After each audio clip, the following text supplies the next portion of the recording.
আমার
মনে হয় আমরা এইরকমই গান বানাই যে রকমটা আমরা দেখতে চাই, যেরকম পৃথিবীটা আমরা দেখতে চাই।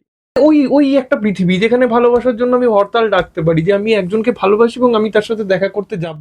তো এই এই এই এই সহজ পৃথিবীর কথাই মানে বারবার বলতে চেয়েছি, ওইভাবেই লেখা। বললাম, সবাই মিলেই বললো যে হ্যাঁ আমাদের প্রথম অ্যালবাম হবে, খুব আনন্দ, এটা মানে বিরাট ব্যাপার, প্রথম অ্যালবাম বানাবো। তো গিয়ে বললাম যে এরকম সিডি বানাবো, তো বলছে কেউ তো নেয় না, কি করবে তোমরা বানিয়ে? আমি এমনি নার্ভাস, আমি এখন বসে আছি ক্যামেরার সামনে তাও নার্ভাস।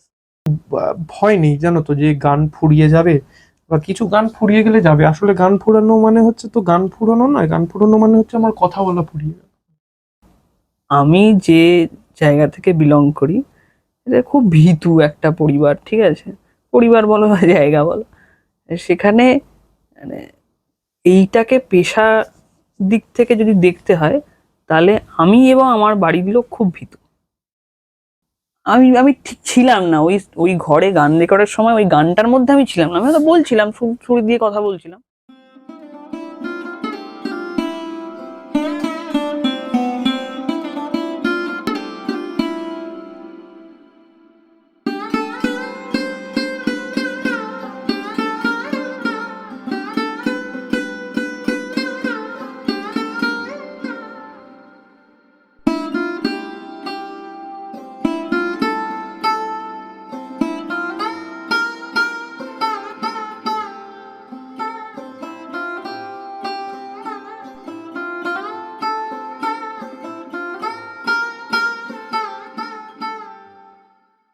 আমি এই তোদের এক্ষুনি আলোচনা কথায় কথায় উঠেছিল যে থামবে কবে টার্ন ট্রিগার, এই বাংলাদেশের ছাত্র আন্দোলন নিয়ে সেই সময় তোরা গান তৈরি করছিস।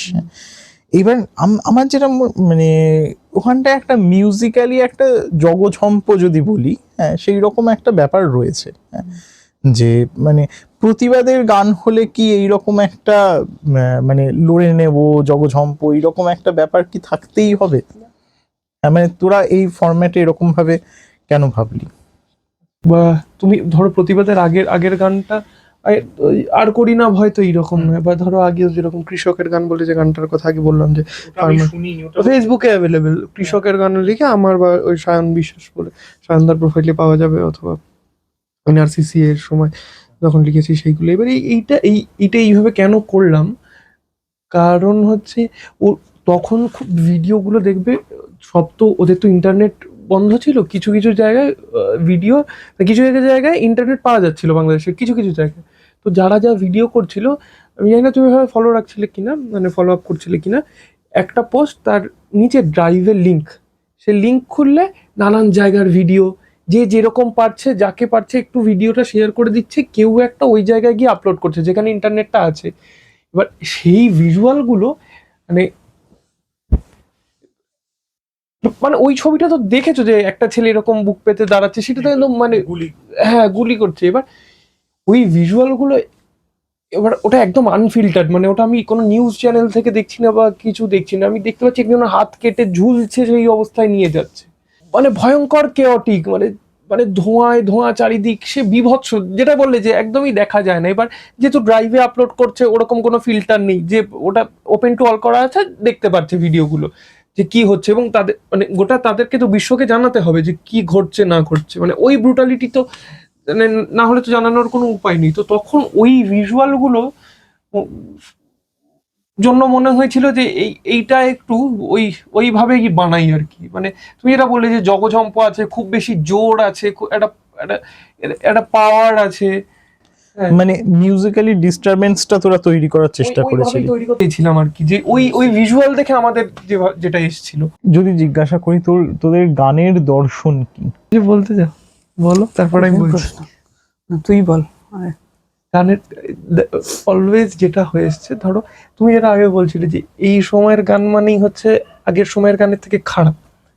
এবার একটা জিনিস বলতে পারো, আমাদের গান শুনলে একটু একটু ওল্ড স্কুল মনে হতে পারে, হ্যাঁ, মানে এখন যে ঝাঁ চকচকে গান হচ্ছে বা যে রকম করে গান হচ্ছে, তার যে ভিজুয়াল হচ্ছে বা গানের কথাও যেরকম হচ্ছে, সেইগুলো থেকে আমাদের একটু ওল্ড স্কুল, বা ধরো অ্যারেঞ্জমেন্টের ধরন, বা অ্যারেঞ্জমেন্ট বলতে আমি বলছি গানের পেছনে যেগুলো বাজছে, খুব বেশি ড্রাম বিট বা ওরকম ইলেকট্রিক মিউজিক বা ইলেকট্রো মিউজিক যেরকম, ওরকম নয়, একটু পুরোনো ইয়ের।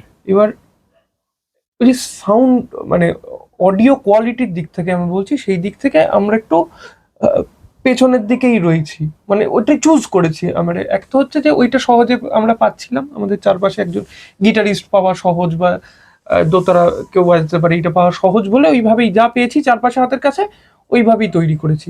ফলত অডিও কোয়ালিটি একটু ওল্ড স্কুল হয়েছে। আর দর্শন যেটা বললে, সেইটা তো সম্পূর্ণ লেখা সুরের দিক থেকে, সেইটা হচ্ছে আবার আগের প্রসঙ্গে ফিরে যাই। আগে যেরকম বলা হচ্ছিল যে এই একটা একটা ছেলে খুব কাঁদছে, খুব দুঃখ করছে, এইরকমই শুধুই প্রেমের গান। এইবার হচ্ছে আমার মনে হয় আমরা এইরকমই গান বানাই যে রকমটা আমরা দেখতে চাই, যেরকম পৃথিবীটা আমরা দেখতে চাই। মানে আমি ব্যক্তিগতভাবে বলছি, এই যে যে যে ঘটনাগুলো ঘটেছে, যে সমসাময়িক যে ঘটনাগুলো, যেগুলো যে গানগুলোর উল্লেখ করলে সেইগুলো নিয়ে লিখেছি, যে যেগুলো মনে হয়েছে আমায় নাড়া দিয়েছে, আমার মনে হচ্ছে এইভাবে বলতে আমি বলেছি। তা বাদে আমি খুব বেশি করে যেটা বলতে চাই, যে যেটা একটা ইউটোপিয়া বলতে পারো, যেটা হয়তো বাস্তবে ইমাজিন গানটার মতোই, যে আমি আমি দেখছি একটা পৃথিবী যেখানে সবাই সবাইকে ভালোবাসে। এবার তুমি বলবে যে এইটা তো নয় সত্যি, তাহলে তো তুমি মিথ্যাচার করছো, তুই তো মিথ্যাচার করছিস। আমি আসলে ম্যানিফেস্ট করছি। আমি আমি বলছি যে আমার ওই মানে ওই গানটা 2 মিনিটের 3 মিনিটের জন্য যখন সে শুনছে, সে বিশ্বাস করছে এবং এই গানটা তার ভালো লাগছে। ফলত আমি চাইছি এটা বারবার শুনিয়ে শুনিয়ে শুনিয়ে ওইটা যাতে বাস্তবে ঘটে, তার সেটা একটা প্র্যাকটিস করুক।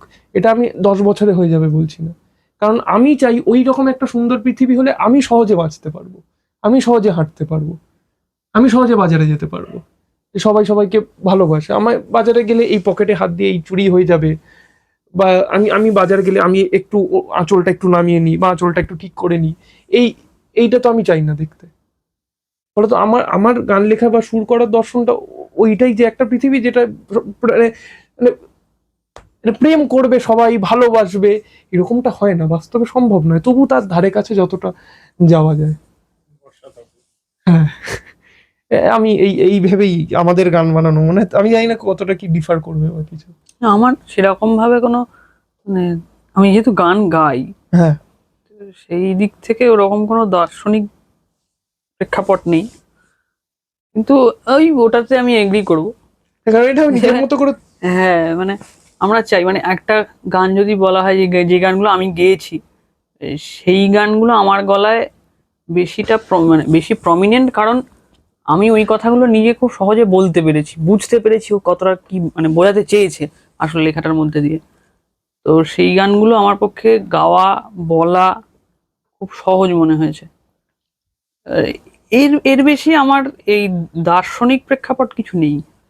তুই যখন গান গাইছিস, হ্যাঁ, এবার সেই সময় তো মানে অনেক সময় হয় যে আমাকে অভিনয় করতে হচ্ছে, এই গানটা হচ্ছে, গানের কথাটা হচ্ছে ওয়ান টাইপ অফ স্ক্রিপ্ট। আমাকে সেখানে হচ্ছে যে গলা দিয়ে আমরা যেরকম থিয়েটারে আমরা যখন করছি যে একটা সেই ক্যারেক্টার হয়ে উঠতে হচ্ছে, সেই ক্যারেক্টারের একটা টোনাল একটা এক্সপ্রেশন একটা থাকে। তুই যখন কোনো একটা গান পারফর্ম করছিস তখন সেই গানগুলোর ক্ষেত্রে কি এইরকম ভাবে কিছু ভাবিস যে আলাদা এই গানটার থেকে এই গানের আমি পারফর্ম মানে আমি জিজ্ঞেস করছি তুমি রেকর্ডিং এর কথাই বলছো তো? রেকর্ডিং হোক বা এমনি যখন গাইছিস? আচ্ছা না, রেকর্ডিং ওইটা পার্ট মানে যেটার জন্য বললো কথাটা, যে কোনো একটা শোতে পারফর্ম করতে গেলে অতটা হয়তো ভেবে করা হয় না, তখন পারফর্ম করাটাই মেন উদ্দেশ্য। মানে মূল গানটা যেহেতু আগে হয়ে গেছে, তো ওই সময় রিক্রিয়েট করা জাস্ট। কিন্তু যখন একটা গান তৈরি হচ্ছে তখন ভাবতে হয় ওই নিজের সাথে ঘটে যাওয়া কিছু আনন্দ, দুঃখ, কিছু হুল্লোড়, এই ধরনের মজাগুলোকে ভাবতে হয়। মানে আমি ভাবি আর কি, ভেবে চেষ্টা করি ওই ওই অবস্থায় থাকলে আমি কথাটা কিভাবে বলতাম, তারপর ওই সুরটা বসিয়ে কেমন লাগবে শুনতে। তো আর বেশিরভাগ সময় আমার গান গাওয়ার সময় চোখটা বন্ধ করে গান গাই। আমি চোখ খুলে খুব একটা গান গাইতে পারি না, এটার অভ্যাস, খুব বাজে অভ্যাস। তার স্টেজে উঠেও আমার এটা হয়, মানে আমি যদি ইন্টারাকশন করে কারোর সঙ্গে গান গাইতে যাই খুব অসুবিধা হয়, আমি ডিস্ট্র্যাক্ট হয়ে যাই। সেই জন্য চোখটা বন্ধ করে গাইলে কি, এবার আমি রেকর্ডিং এর সময় ওই চোখটা বন্ধ করে আমি ওই ওই সিচুয়েশনটায় বা ওই স্টেজটায় চলে যাই, যখন ওই ধরো শুধু তোমাকেই ভালোবেসে যখন হচ্ছে, বা ধরো আবার ভালোবেসে ফেলেছি তোমায়, দুটো কিন্তু দু রকমের গান। শুধু তোমাকেই ভালোবাসা যেটা তুমি বললে সমর্পণ, ওইটাকে ভাবতে হয়েছে যে ওই স্টেজ, ওই কথাগুলো কিভাবে একটা লোক বলতে পারে বা কোন স্টেজে থাকলে এই কথাগুলো বলতে পারে, সেটা আমার মতো করে আমি ওই সিচুয়েশনটা যেভাবে ডিল করেছি সেই রকম ভাবে নিজে ভেবে কথাগুলোকে মানে বিশ্বাস করে বলতে হয়েছে। তো সেরকমই ধরো একটা গান হচ্ছে যখন সব গুলিয়ে যায়, সেটা খুব মজার গান, একটা খুব খুব হালকা একটা মজার গান, সেখানে কিন্তু আবার ওই ছেলে মানুষই একটা একটা কি বলবো, ওই সমর্পণটা কিন্তু তখন আর নেই, তখন একটা অন্য স্টেজ। এই রকম ভাবে যে এই কিছু তো থিয়েট্রিক্যাল ব্যাপার ইউজ করতেই হয়। ওর ক্ষেত্রে আমি এই ক্ষেত্রে একটু বলছি আর কি, মানে বললেন এটা হচ্ছে মানে এই অভিনয়ের কথা যেটা বললেন না, বেসিক্যালি কি হয়, খুব সম্ভবত স্টানিস্লাভস্কিরই মানে দুটো পয়েন্ট আছে, একটা হচ্ছে ম্যাজিক ইফ, জানো ম্যাজিক ইফ, আর একটা হচ্ছে ইমোশনাল মেমোরি। তো ওকে আমি যতটুকু চিনি মানে এই মানে যেগুলো মানে যেটা বললো যে ধরো এইটা ওই সময় এইটা ঘটছিল তখন তুমি এইটা বললে, বা ওই ওই ওই কথাটা মনে করো, এইটাই বোধহয় ইয়েটা মানে প্রিপারেশন অফ অ্যান অ্যাক্টর। হ্যাঁ, যে যদি হতো আর নিজের ইমোশনাল মেমোরি ওটাকে এখন ফেলে যেটা যে প্রোডাক্টটা আসছে আর কি, মানে যে শোটা আসছে রাদার। তোমায় দেখিনি বহুকাল, এই এই গানটায় মানে অনেকবার উঠে এলো এই গানটার প্রসঙ্গ, এবং আমি দেখেছি যে মানে একটা খুব স্পষ্ট একটা হিউমার আছে, এবং সেই হিউমারটা মানে আমি স্পষ্ট বলছি আবার খুব প্রচন্ড ভাবে, মানে যেখানে তুই মানে বলছিস যে তোমায় দেখবো শুধু এইটুকু দাবি নিয়ে শহরে ডেকেছি হরতাল, হ্যাঁ, যে একটা খুব মানে আচমকা আসছে এবং বলে দেওয়া, মানে এই জায়গাটা মানে যেমন ধরে নে যে বাংলা গানে এরকম হিউমার মানে চন্দ্রবিন্দুর আগে, হ্যাঁ আমি প্যারোডির কথা বলছি না, হ্যাঁ, কিন্তু মানে ধরে নে যে হিউমার চন্দ্রবিন্দুর আগে সেরকম ভাবে যে সুমন লিখছেন যে আজ জিলিপি আনলে বেশ হয় বলে জিলিপি আনতে যাব না, হ্যাঁ এইরকম বলছেন। চন্দ্রবিন্দু তো ভুরি ভুরি একটা উদাহরণ সেই রকম ইয়েতে থাকছে, যে আমার মানে তোদের এই খুব ভালো লেগেছে এই গানটা। আচ্ছা এই গানটা তো আমরা এমনি শুনেছি, হ্যাঁ এটা একটু শোনানো সম্ভব?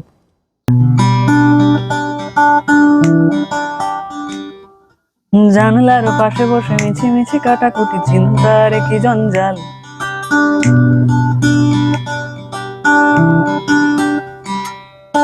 তোমাকে পাওয়া যদি এতটা সহজ হতো ভালোবেসে হতাম কাঙাল।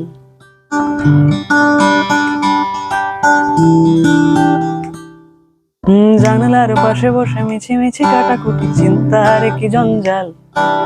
তোমাকে পাওয়া যদি এতটা সহজ হতো, ভালোবেসে হতাম কাঙাল।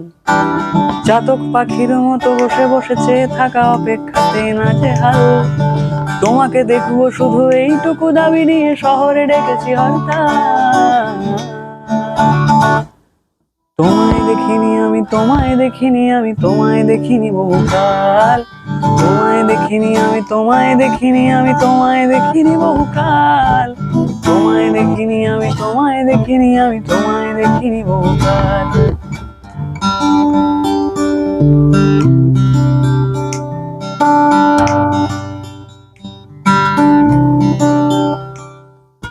ডানাওয়ালা ঘোড়া শুধু একটা থাকতো যদি, হাতে নিয়ে ঢাল তরোয়াল।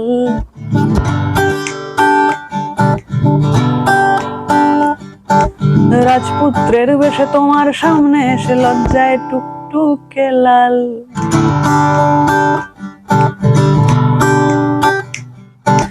ডানাওয়ালা ঘোড়া শুধু একটা থাকতো যদি, হাতে নিয়ে ঢাল তরোয়াল। রাজপুত্রের বেশে তোমার সামনে এসে লজ্জায় টুকটুকে লাল। তারপর ছুটে এসে জড়িয়ে ধরলে তুমি, ভালোবেসে মুছে দিলে গাল। হোক না স্বপ্ন তবু এটাই চাইছি, আর বুনছি প্রেমের মায়া জাল। তোমায় দেখিনি আমি, তোমায় দেখিনি আমি, তোমায় দেখিনি বহুকাল। তোমায় দেখিনি আমি, তোমায় দেখিনি আমি, তোমায় দেখিনি বহুকাল। তোমায় দেখিনি আমি, তোমায় দেখিনি আমি, তোমায় দেখিনি বহুকাল।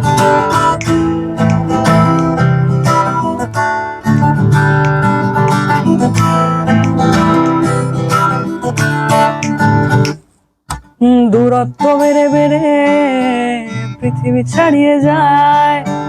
তোমাকে ছোঁয়াই বড় দায়ে, কিংবা হারিয়ে গেছো নিজের মনের মাঝে। তুমি নিজেই লুকিয়ে রেখেছো তোমার, হয়তো বাদুর কোনো তেপান্তরের দেশে, কোনো রাক্ষসের গুহায়। ঘুমিয়ে পড়েছো তুমি নরম পরীর মতো, কেটে গেছে অনেকটা সময়।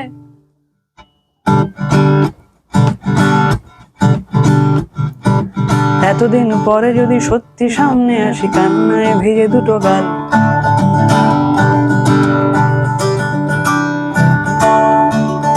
স্বপ্নের মতো তুমি তেমনই মুছিয়ে দিলে লজ্জায় টুকটুকে লাল।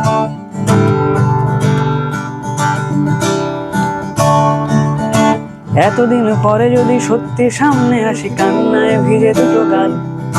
স্বপ্নের মতো তুমি তেমনই মুছিয়ে দিলে লজ্জায় টুকটুকে লাল। আবার স্বপ্ন দেখা, আবার চিন্তা শুরু, আবার সবটা গোলমাল। হোক না স্বপ্ন তবু এটাই চাইছি, আর বুনছি প্রেমের মায়া জাল। তোমায় দেখিনি আমি, তোমায় দেখিনি আমি, তোমায় দেখিনি বহুকাল। তোমায় দেখিনি আমি, তোমায় দেখিনি আমি, তোমায় দেখিনি বহুকাল। তোমায় দেখিনি আমি, তোমায় দেখিনি আমি, তোমায় দেখিনি বহুকাল। এই গানটা একটা বিরাট বড় গান। আমাদের আমাদের মনে হয় এটা সব থেকে বড় গান। হ্যাঁ, এটা সবচেয়ে বড় গান। বোরিং। এই গানটার এই দূরত্ব বেড়ে বেড়ে এই অংশটা হচ্ছে পরে লেখা, আগে পুরোটা লেখা। মুডটাও চেঞ্জ হচ্ছে। হ্যাঁ, মানে বড় গান হয়েছে বলেই কি এরকম একটা ছোট গানের অ্যালবাম তৈরি করার কথা মাথায় এলো? মানে এই অ্যালবামটার কথা ভাবলি কি জন্য? এটা তো না উইটার দে। আর তার আগে গানটা দিয়ে বলে নিই, এই গানটাও খুব পছন্দের গান আমার, খুব ভালো লাগে। হ্যাঁ, এবার এই যে বলে যে তোমাকে দেখবো শুধু এইটুকু দাবি নিয়ে শহরে ডেকেছি হরতাল।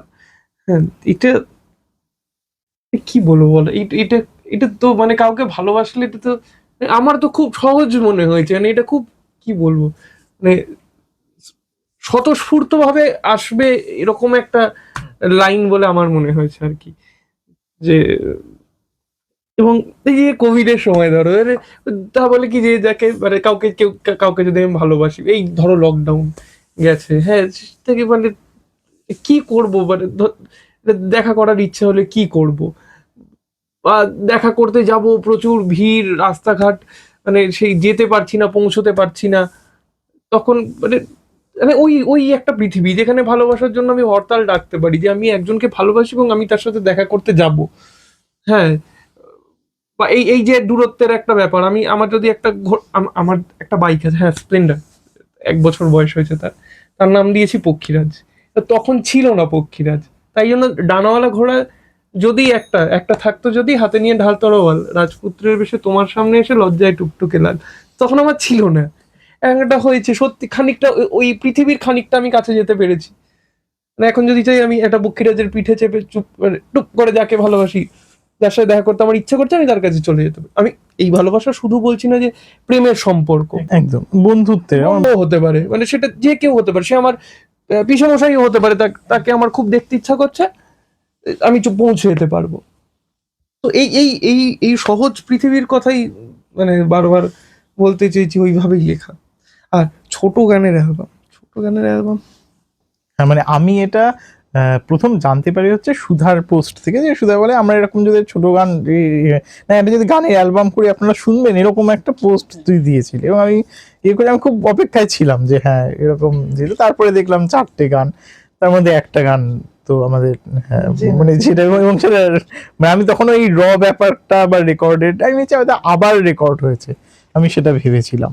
ওই অ্যালবামে যেটা আছে সেটা আবার রেকর্ড হয়েছে। হ্যাঁ সেটাই, মানে আমি এখন যখন জানতে পেরেছি যে মানে আমরা যেটা শুনেছি সেটা ভার্সন, সেটা তখন জানতাম না। আমি ভেবেছি যে তখন একরকম ভাবে করেছে, এখানে যেমন হচ্ছে শেষে এসে ছেড়ে দিচ্ছিস ওইটা। হ্যাঁ, যে আমি ভাবলাম যে হয়তো এরকম ভাবে কোনো হয়তো কনসার্টে গাইতে গিয়ে দেখেছিস যে এই জায়গায় ছেড়ে হয়তো মজা লাগছে।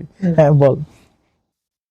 ওইরকম এরকম ছোট লেখা অনেকগুলো ছিল, অনেকগুলো মানে এখনো আছে, এবার যেগুলোই আবার যেগুলো বলছিলাম যে এরকম তো স্থায়ী অন্তরা এরকম তো গান নয়, এইগুলো তুমি কি মানে যে গানগুলো, যে 4টে গান আছে সেই 4টে একটা বড়, আচ্ছা আমার খুব মনে হয় যে ধরো একটা একটা উপন্যাস পড়ায় ফাঁকি দেওয়ার জন্য আমরা একটা কবিতা পড়ে নিই, আমি খুব মনে করি এটা, যে একটা উপন্যাস পড়বো মানে একটা কবিতার মধ্যে একটা উপন্যাসের বক্তব্য একটা কবিতায় মানে সংক্ষেপে করে মানে দেওয়া যায়। একটা কবিতা পড়লে, একটা উপন্যাস পড়লে যা এক্সপিরিয়েন্স দিতে পারে, যে যে ভাস্ট মানে বড় এক্সপিরিয়েন্সটা দিতে পারে, একটা কবিতাও সেই দেওয়ার ক্ষমতা রাখে বলে আমি মনে করি।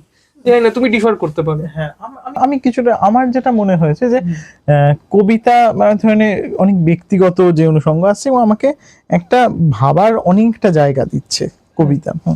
উপন্যাসের ক্ষেত্রে আমার মনে হচ্ছে যে আমি সেরকম কবিতা সেরকম উপন্যাস সেইরকমই বলছি। হ্যাঁ, আর উপন্যাসের ক্ষেত্রে আমার হচ্ছে ওই ক্যারেক্টার গুলোর সঙ্গে যেন আমি বাস করছি, মানে আমি নিজে ওই ক্যারেক্টারটা হয়ে উঠছি। হ্যাঁ, মানে এবং কিছু কিছু উপন্যাসের ক্ষেত্রে হয়েছে মানে স্বাভাবিকভাবে একদিনে তো শেষ হয় না, হয়তো 1 মাস ধরে চলছে পড়াটা। হ্যাঁ, এবং এই 1 মাস ধরে কিন্তু আমি রিয়েল ওয়ার্ল্ডে, হ্যাঁ আমি খুব কম আছি। আমি কিন্তু তখন ওই ভাবনা চিন্তার জায়গায় আমি ওই ক্যারেক্টার, ওই সময়, ওই পরিস্থিতি, ওইটার মধ্যে দিয়ে চলছি। হ্যাঁ হ্যাঁ, চরিত্রগুলোর সাথে রয়েছি, যে এবং হয়তো যে চরিত্রের সঙ্গে আমি রিলেট করতে পারছি, আমি নিজে সেই চরিত্র, হয়তো তার হাঁটা চলা মানে আমি একটা ভেবে নিয়েছি আমার তো সেরকমই হয়ে গেল, কথা বলার স্টাইল সেই রকম হয়ে গেল, পোশাক আশাকও হয়তো সেই রকম হয়ে গেল।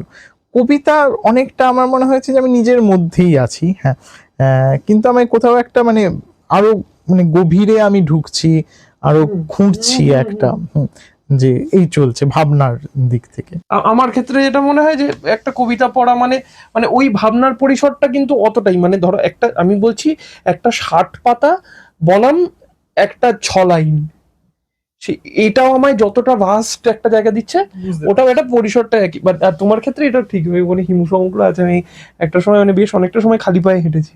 তো এই এই ছোট গানগুলো তুমি মানে এক একটা গান তুমি বলতে পারো যে একটা বড় কিছুর একটা ছোট অংশ, জাস্ট একটু সাম আপ করে স্কুইজ করে ওই ছোট অংশে বলেছি বলে মনে হয়। তার তার শুরু আছে, শেষ আছে, সেটা বাড়াতে চাইলে বাড়ানো যায়, কিন্তু আমি একটা শুধু মাঝখানটুকু তুলে লিখেছি, আমি বাকিটুকু শ্রোতার বা দর্শক যারা ভিডিও দেখছে দর্শক, যারা শুনছে তারা শ্রোতা, তাদের ওইটা হচ্ছে ভাবার পরিসরটা। ওই রকম বেশ অনেকগুলো লেখা ছিল, সেখান থেকে বাছাই করলাম 4টে গান, 3টে গান বাছলাম, একটা তো আগে ছিল, ওটা ভেবেই লিখেছিলাম ওইভাবে। মানে এটা কি ঠিক ছিল যে মানে আমি যেটা দেখেছি 4টি গানে একটা যেন সুতো দিয়ে বাঁধা, মানে মুডের দিক থেকে যদি বলি এবং ভাবনা, মানে ওই গানটা ঠিক রেখে তারপরে বাকিগুলো। আগে গানগুলো অনেকগুলো লিখেছি, আর ওইগুলো সাজানোগুলো খেয়াল করলাম যে কি করে পর পর সাজানো যায়। মানে ধরো আমি বলছি এটা কি অ্যালবাম, এটা পোস্টও করেছিলাম যে অ্যালবাম হলে 8টা বা এরকম কিছু একটা, 8টা থেকে 15টা অব্দি গান দেওয়া যায় অ্যালবাম হলে। আর এইটা হচ্ছে এক্সটেন্ডেড প্লে বলে, ইপি বলে একটা বিষয় হয়। এইটা আসলে ইপি, আমরা প্রমোট করছিলাম অ্যালবাম বলে, এবং আমাদের বলতেও ভালো লাগছিল যে এটা একটা অ্যালবাম। হ্যাঁ, তো এই 4টে গান ওরকম করে নিয়ে তারপরে ভাবলাম যে অ্যালবাম বানাবো। এটা কারণ হচ্ছে ছোটবেলায় দেখেছি সিডি বেরোয়।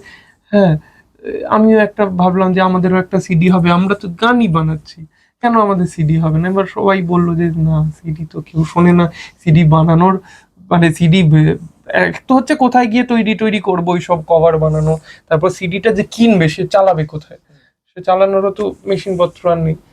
তারপরে ভাবলাম যে না, করব। এইবার এইটা একটু পরের দিকে, প্রথমেই যখন এই 4টে ভাবলাম তখন বললাম, সবাই মিলেই বললো যে হ্যাঁ আমাদের প্রথম অ্যালবাম হবে। খুব আনন্দ, এটা মানে বিরাট ব্যাপার, প্রথম অ্যালবাম বানাবো। সে রেকর্ড করতে গিয়ে তাদের সে নাজেহাল অবস্থা। প্রথম সে একবার এই স্টুডিও একবার ওই স্টুডিও, এদিক ওদিক করে। আর আমাদের রেকর্ডিং ইয়েটা খুবই মানে আমরা রাত্রে রেকর্ড করি, ঠিক আছে। ও যেহেতু একটা চাকরি করে, আমি একমাত্র হচ্ছে যে আর কিছু করি না, এটাই করি, এই কাজটা, এইটা থেকে আমি অর্থ উপার্জন করি এবং এই কাজটাকে আমি ভালোবাসি। হ্যাঁ, ও চিনবে খুব ভালো করে, আমাদের থিয়েটারে একজন হচ্ছে সুভাষিস গঙ্গোপাধ্যায়। হ্যাঁ, আচ্ছা, হ্যাঁ। এইবারে সুভাষিসদা একসময় হচ্ছে একটা মানে বাড়িতে গেছেন, হ্যাঁ, মানে উনি ভাড়া নেবেন, হ্যাঁ, তা বাড়িওয়ালা জিজ্ঞাসা করছে যে, হ্যাঁ, বাড়িওয়ালা জিজ্ঞাসা করছে যে আপনি কি করেন? হ্যাঁ, তো বলছে যে আমি থিয়েটার করি। হ্যাঁ, বলছে আর কি করেন? হ্যাঁ, এবার বলছে আমি থিয়েটার করি। এবার সুভাষিস তো উল্টে জিজ্ঞাসা করছে আপনি কি করেন? হ্যাঁ, ব্যাংকে চাকরি করি। বলছে আর কি করেন? হ্যাঁ, এবার মানে আমাদের একটা প্রবণতা হয়ে গেছে যে মানে এই শিল্প চর্চা করছে ওটা কিছু নয়।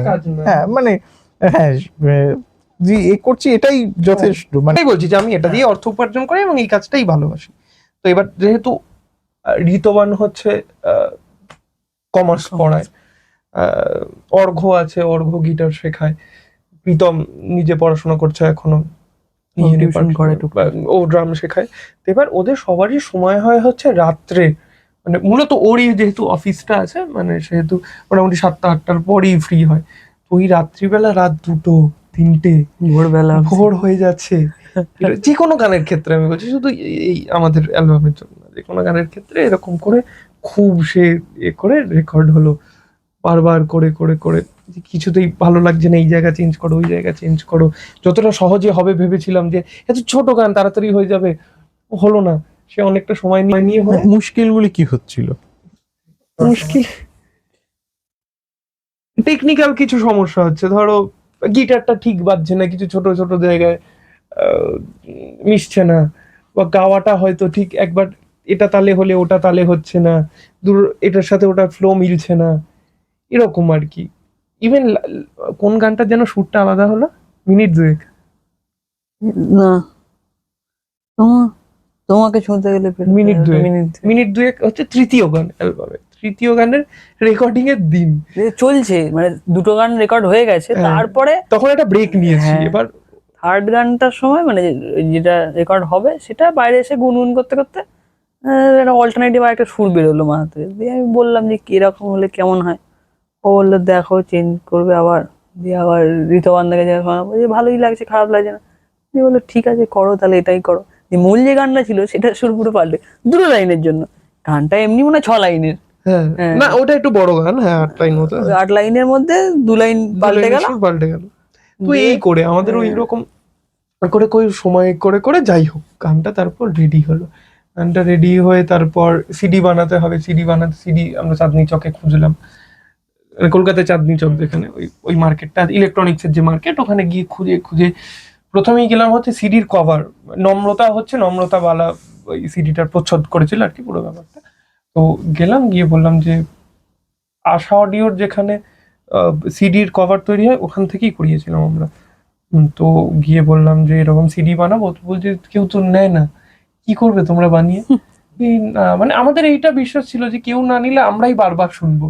হ্যাঁ, না হোক, মানে ওই যে বেরোচ্ছে ওটাই আমাদের আনন্দ, যে একটা সিডি আছে। সিরিজ সময়ে বড় হয়ে উঠছিস তোরা, মানে তোরা যে হ্যাঁ। সময়টা সিডি পাওয়া যেত, সিনেমার ডিভিডি অব্দি তখন হ্যাঁ, হ্যাঁ। পাওয়া যেত স্টিকার।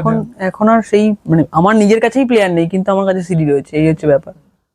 তো ওরকম বললো হয় না, আমরা বললাম দিন করে দিন, আমরা নিজেরাই শুনবো, যে কটা কপি বানাচ্ছি আমরাই শুনবো। ঠিক আছে, দিয়ে দিলাম, দিয়ে তারপর সিডি খুঁজছি, দিয়ে আমি আর ঋতমান খুঁজতে খুঁজতে অনেকগুলো দোকান ঘুরে ঘুরে, এ বলছে ওখানে যাও, বলছে নেই, এ বলছে নেই, করে করে ফাইনালি একটা দোকান পেলাম।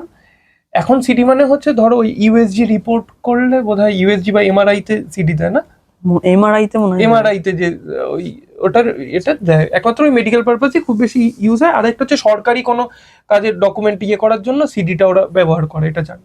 তো সেই সব ছাড়া আর সিডি তো তো খুব একটা হয় না। তো তখন মনে হলো, দিয়ে ও বললো যে এই কাজেই ব্যবহার হয়, আমাদের কাছে আছে, আপনি নিয়ে যান।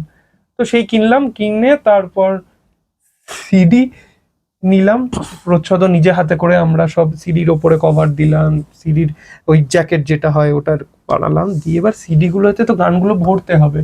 আগে ল্যাপটপে বা সিপিইউ তে একটা অপশন থাকতো ওই বার্ন সিডি, বার্ন সিডি, এখন তো সেই সব নেই, ব্যাস সব হয়ে গেছে, কিন্তু সিডি কোথায় ইয়ে করবো? আমাদের পাড়া সাইবার ক্যাফেতে আমি ভেবেছিলাম করবো, তারা বললো তারা করে না। ঋতবানের এক পরিচিত দাদা, সে বললো যে আমি করে দেবো। সে দুদিন করে, তারপর সে কোথাও বোধহয় ব্যস্ততার কারণে সে আর সময় দিতে পারলো না। 2-3টে সিডি হয়, ব্যাস আমরা সিডি রিলিজের ডেট দিয়ে দিয়েছি। হ্যাঁ, সবাই সিডি বলেছে নেবে নেবে, আমরা এদিকে সিডি বার্ন করতে পারিনি, দিয়ে এদিক ওদিক করে এখান থেকে একটা সিডি, ওখান থেকে 2টো সিডি, যেখানে যতটুকু সময় পাচ্ছি বলছি যে একটু ধার দিয়ে করে করে করে করছি। দিয়ে ফাইনালি একজনের থেকে পাওয়া গেল একটা সিডি ড্রাইভার, যেটা ওখানে ডিটাচেবল, ওটা ল্যাপটপের সাথে জুড়ে সেই করলাম আমরা দিনরাত জেগে জেগে, আমি আর ঋতবানী। তারপর প্রচুর সিডি বিক্রি হলো, প্রথমটা সোল্ড আউট হয়ে গেল, তারপরে আবার বোধহয় এখন বানাবো বলে ভাবছি। মানে তাহলে এটা এক্সপেক্ট করিনি যে এত মানুষ এতগুলো কিনবেন। সিডি যে সবাই নেবে। বলছে যে সিডি প্লেয়ার নেই আমাদের, কিন্তু আমরা সংগ্রহের জন্য ওটা আমাদের মনে হয় থার্ড শো। শুধু হ্যাঁ, এটা থার্ড থার্ড শোতে মানে ওই আর কি, মানে একবার আমাদের গানটা হয়ে গেছে। আমরা লাস্টে হচ্ছে, আগে বলে দিই, আমরা শুধু তোমাকেই ভালোবেসে গানটা হচ্ছে লাস্টে গাই, এবার ওটা প্রথম শো থেকেই 3বার করে গাওয়া হয়, 3-4 বার। মানে অরিজিনালি যখন গানটা মানে অনুষ্ঠানটা শেষ হচ্ছে তখন একবার পুরো সবাই মিলে যেভাবে আমরা শেষ করি গানটা দিয়ে ওইভাবে গাওয়া হয়। তারপর একটা রিকোয়েস্ট আসবে, যেরকম একবার গিটারের সাথে শুধু ও গিটার বাজায় একবার গাই, তারপর একটা খালি গলায় হবে আরেকবার। গানটা যেহেতু এইটুকু, ওটা মানে কয়েক মিনিটের মধ্যে শেষ হয়ে যায়, দিয়ে আবার লোকে চায় যে আরেকবার হোক, আর এইটা করতে করতে 3-4 বার গাওয়া হয়ে যায়। এবার ওখানেও তাই হয়, ওখানে শো শেষ, সবাই ওই গিটারের প্লাগিং খুলছে, তারপর বললো যে আরেকবার খালি গলায় হবে। দিয়ে আমি বললাম আমি খুব নার্ভাস, এরকম মানে আমি এমনি নার্ভাস, আমি এখন বসে আছি ক্যামেরার সামনে তাও নার্ভাস। এবার তখন একটু বেশি ছিলাম, যেরকম বলছে যে আরেকবার হবে হবে হবে, আমি গাইতে গাইতে এমন, আমি শুরু করেছি শুধু তোমাকে ভালো, আর এমন একটা চিৎকার করলো সবাই, আমি হেসে ফেলেছি। দিয়ে দিয়ে তারপর অসুবিধা হচ্ছে, হাসছি, নার্ভাসনেস কাজ করছে। তারপর ও স্টেজ থেকে নেমে ও চেয়ার অফ করে, ওইটা খুব ভালো একটা এবং খুব ভালো টাইমে একজন সেটা ভিডিও করেছে, এটা হচ্ছে মজার ব্যাপার। মানে ওইটা হয়তো মানে ওরকম মোমেন্ট আরো অনেক জায়গায় হয়তো তৈরি হয়েছে, কিন্তু এই ঠিকঠাক মোমেন্টটা ক্যাপচার হয়নি, ওই মোমেন্টটা একদম ঠিক অ্যাঙ্গেল থেকে ঠিকভাবে ক্যাপচার হয়েছে, এটা খুব ভালো। ভালো, এই ভিডিওটা দেখলে নিজেরও বেশ ভালো লাগে, এবং সেটা দেখে দর্শকেরও কিছু ওপিনিয়ন ছিল, সেটা খুব মিষ্টি ওপিনিয়ন, যে এত সাপোর্টিভ মানে ব্যান্ড মেম্বার বা বন্ধুরা এত সাপোর্টিভ। আমরা আমরা আসলে ওরকমই, আমাদের ওরকম, ওটা যে আলাদা করে করতে হয়েছে ওরকম নয়, একদমই আমরা ওরকম। এটাই মানে খুব, আমি প্রথমে বলছিলাম যে তোদের মানে ব্যক্তিগত জীবনে যে ইনোসেন্সটা রয়েছে সেটা কাজের ক্ষেত্রেও সেটা ধরা পড়ে, গান মানে গানের ক্ষেত্রে, গাওয়ার ক্ষেত্রে, লেখার ক্ষেত্রে। এবং যখন তোরা এই পারফর্ম করছিস, কথাবার্তা বলছিস, হ্যাঁ মানে সিম্পল এই ব্যাপারটা, মানে এখন ক্যামেরার যুগে মানে কোথাও একটুখানি যদি ভাওতাবাজি থাকে সেটা লোকে ধরা পড়ে যায় সেইটা, এবং সেটা যদি ওরা করিস না এটা খুব ভালো। করি না মানে দাদা আমরা করতে পারি না। হ্যাঁ, হয়তো এইটা আর আমাদের আমরা- সাপে বর হয় বলে না, হ্যাঁ, সাপে হ্যাঁ, বর হ্যাঁ। হয়েছে আমাদের, হচ্ছে সেই অবস্থা। ওই যে একটু আগে বললো না যে দেখবে 5 মিনিট পর পাল্টে যাবে, আমাদের ওরকম হয়তো সোজা হয়ে বসার চেষ্টা করবো, 5 মিনিট চেষ্টা করার পর সেই নিজের ব্যাপারটাই বেরিয়ে আসবে। আমি দেখছিলাম যে সেখানে একটা ভিডিও আছে, সেখানটায় তোরা লিখছিস, হ্যাঁ ডেসক্রিপশনেও লেখা আছে এবং ইউটিউবের ভিডিওতেও লেখা আছে যে আমরা নিজেদের গান পারফর্ম করি, তাছাড়া কিছু ব্যান্ডের গান ও প্যারোডি গাই, সিনেমার গান গাই না। এবার এটা কেন? সিনেমার গান কেন গাই না? হ্যাঁ মানে তোরা যখন পারফর্ম করতে যাচ্ছিস, হ্যাঁ আমি বিশেষ কিছু তোরা বল, তারপর আমি বলছি যে আমি কি কারণের জন্য নেই। বলো না, বলো। সেটা হচ্ছে যে মহিনের ঘোড়াগুলি নিয়ে একজন 90-এর দশকের একজন, হ্যাঁ আমার কাছে এই মুহূর্তে আমি ডকুমেন্টটা নেই, হ্যাঁ আমি সেই জন্য নেম ড্রপ করছি না, আমি পরে তোদেরকে জানাবো। তিনি বলেছিলেন যে মহিনের ঘোড়াগুলি একটা সময় তো মানে জাস্ট 2টো অ্যালবাম বেরোলো ওই সময়টায়, হ্যাঁ যে পরিমাণে ক্রেজ ছিল সেইটা এক সময় গিয়ে থেমে গেল। এবার এটার কারণটা হচ্ছে যে মহিনের ঘোড়াগুলি তারা যখন গান তৈরি করলেন, হ্যাঁ যে 10-15খানা গান, এবং সেই গানগুলি খুব হিট হলো।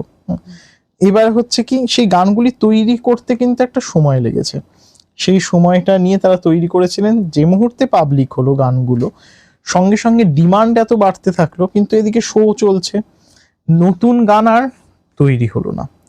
মহিনের ঘোড়ার এই ঘটনা থেকে এর পরবর্তীকালে যারা এসেছেন তারা এই শিক্ষাটা নিয়েছিলেন যে কারণ ডিমান্ড, পাবলিকের ডিমান্ড থাকবেই, যে আমি গান শুনতে থাকবো, আরো নতুন গান, আরো নতুন গান, সেই গানগুলো।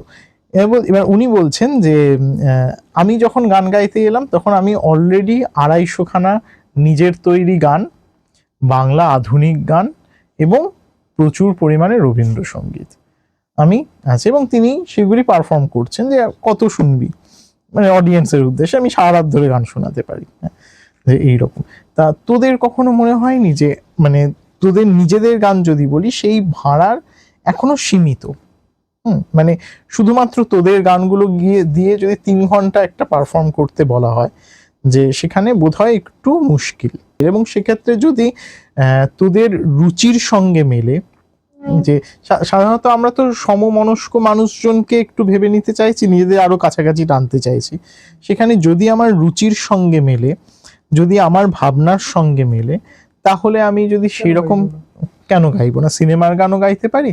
এবং এই হিন্দি আগ্রাসন আমি সব মানছি, হ্যাঁ কিন্তু হিন্দি গীত কিছু আছে যেগুলি অসাধারণ, মানে আমি মানে হিন্দি আগ্রাসন হচ্ছে বলে আমি হিন্দি গান শুনবই না, বা আমি আমার পছন্দের হিন্দি, সে তো হয় না। মানে জানে ওয়ালে সিপাহী সে পুছো, তেরি দুনিয়া মে জিনে সে বেহতর হ্যায়, এই গানগুলি তো মানে আমি যদি মানে বলি যে শুনবো না, এটা নিজেকেই নিজে ঠকানো হবে। তা আমি আমার পছন্দের গানই আমি আমার অডিয়েন্সের সঙ্গে শেয়ার করে নিচ্ছি, এবং তোর নিজেরও একটা মানে যখন গাইছিস, হ্যাঁ তখন নিজেরও একটা স্পেকট্রাম বাড়ছে, মানে সেটা মনে হয় না তোদের? দেখো নিজেদের এই স্ট্যান্ডটা কেন? নিজেদের গানের যদি বলি 3 ঘন্টার শো একটা হয়ে যাবে, 3 ঘন্টা 30 মিনিট হয়তো হবে না, 3 ঘন্টা হয়তো হয়ে যাবে। এবার সেইটা নিয়ে ভয় নেই জানো তো, যে গান ফুরিয়ে যাবে বা কিছু গান ফুরিয়ে গেলে যাবে। আসলে গান ফুরানো মানে হচ্ছে তো গান ফুরানো নয়, গান ফুরানো মানে হচ্ছে আমার কথা বলা ফুরিয়ে গেল, আমার আর কিছু বলার নেই, মানে জোর করে বলা মানে সে তখন ওই ফরমাইশি হয়ে যাবে। ফরমাইশি হলে তখন করব, নিজের জন্য নিজের কথা বলা শেষ মানে শেষ, তার মানে হচ্ছে 3 ঘন্টাই আমার বলার, মানে তখন যদি 3.5 ঘন্টার আমার শো করতে বলে যে 3.5 ঘন্টার শো করো, তখন এই আধ ঘন্টা হচ্ছে ফরমাইশি। তখন আর নীলাঞ্জন বা সুধাবর্ষীর গান মানে শুনছে না, বা তখন সে তার গানই তার পছন্দ মতো গান শুনতে চাইছে। এইটা হচ্ছে একটা ওই ওই ইয়ের বিষয়, গান ফুরিয়ে যাওয়ার বিষয়।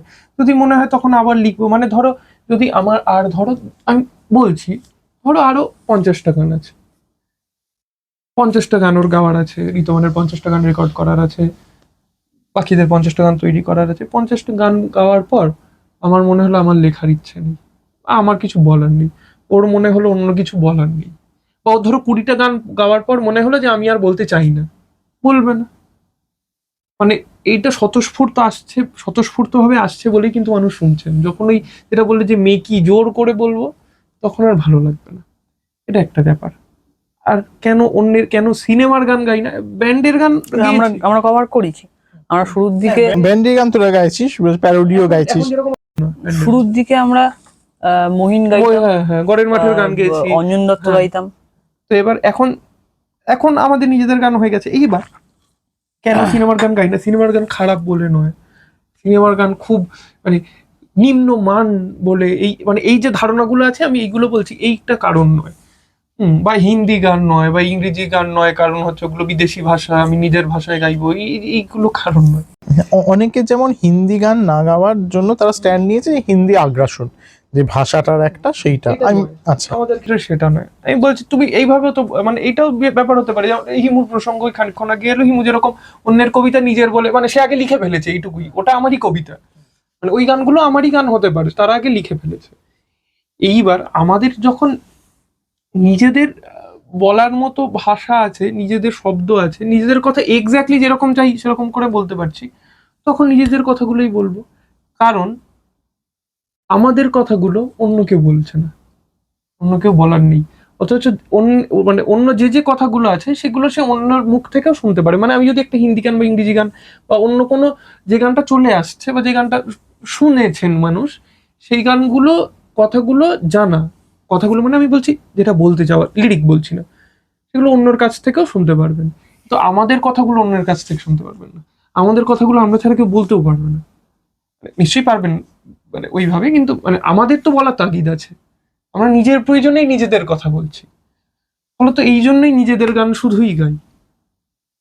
এইটাই কিন্তু মানে গান লেখা বা গান তৈরি করা বা গান গাওয়া এই উদ্দেশ্যেই, যে নিজের কথা বলবো, আমার কথা বলবো, আমাদের কথা বলবো, বা ওই যে দর্শন যে পৃথিবীটা আমি দেখতে চাই সেটার প্রচার করবো। ওই আগে চারণ কবিরা যেরকম গেয়ে গেয়ে গেয়ে গেয়ে যে বেড়াতেন না, সেই বা ধর্মের প্রচার যেইভাবে করেছেন, আমরা ওরকম ধরো মানে এখনই বলতে গিয়ে মনে হচ্ছে আমরা ধরো ওই মানে ভালোবাসা ধর্মের প্রচারক আর কি। হ্যাঁ, আমরা ওই আমাদের কথা বলতে বলতে বলতে বলতে যাচ্ছি। এবার যতদিন আমাদের ভাষা থাকবে, যতদিন আমাদের শব্দ থাকবে, যতদিন আমরা বলার ইচ্ছা থাকবে বলবো। আমরা প্রায় অনুষ্ঠানের শেষের দিকে এসেছি। আমি একটা জিনিস জিজ্ঞাসা করব তোকে, যে কিছুক্ষণ আগেই মানে তুই কথা প্রসঙ্গে বললি যে মানে ও একটা চাকরি করছে এবং আমাদের মানে শুধুমাত্র একটা আছে যে শিল্প চর্চা করে পেট ভরে না, ও গান বাজনা করছে এবং তার সঙ্গে চাকরি করছে। এটা কতটা কঠিন? খুব কঠিন। এটা কতটা এটা না, এটা বলো, খুব তুমি এখন অনেকের প্রতিনিধি হয়ে কিন্তু এই কথাটা বলছো। মানে এখানে অনেকগুলি প্রশ্ন আমার মাথার মধ্যে আছে। এক নম্বর হচ্ছে যে যারা যে কোনো শিল্প চর্চার সঙ্গে তারা তো জড়িয়ে আছে, থিয়েটার করছে, গান বাজনা করছে, করার চেষ্টা করছে, এখনো সেরকম ভাবে নাম করেনি, বা নাম করেও আমি জানি দেবশঙ্কর হালদার একবার একটা বছরে উনি 35 বা 36 খানা বা 34 খানা উনি নাটক করছেন, হ্যাঁ, একসঙ্গে, হ্যাঁ, মানে ওই বছরে।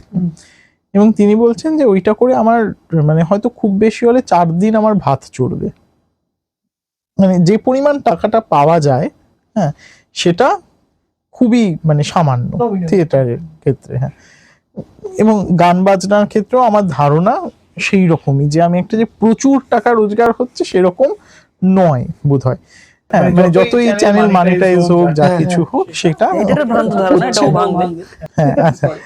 এইবারে সেখানে হচ্ছে যে একটা প্রয়োজন চাকরি করাটা, কিন্তু সেই চাকরি করাটা আবার কখনো কখনো মানে অসহনীয় হয়ে যায় না, যে চাকরির এই চাপ, তার মধ্যে দিয়ে যে, কারণ মানে শিল্প চর্চা কোনো 2 ঘন্টার ব্যাপার নয় যে আমি ঠিক আছে সারাদিন চাকরি করলাম, 2 ঘন্টা আমি নিয়ে বসলাম, হ্যাঁ, যে এটা একটা সারা দিনের একটা চর্চা যাপন, সেইটা কতটা হ্যাম্পার্ড হয়? চর্চা আমার হয় না, চর্চা করা মানে একদমই হয় না বলতে গেলে আমার। তার কারণ ওই চাকরি, ঠিক আছে, এটা যেমন একটা প্লাস পয়েন্ট আছে আমার ক্ষেত্রে, তেমন একটা মানে ভয়ঙ্কর খারাপ দিক আছে। চাকরিটা আমি তো প্রথমে চাকরি করতে এসেছিলাম এখানে, মানে পড়াশোনা করার পর চাকরি করতে এসেছিলাম। আমি গান, হ্যাঁ, গান করতে আমি এখানে আসিনি, পরবর্তীকালে নিজের খিদে মেটানোর জন্য এদের সঙ্গে আলাপ পরিচিতি হওয়ার পরে এই এই জায়গাটায় আমি ঢুকেছি। সেটা এর পরে।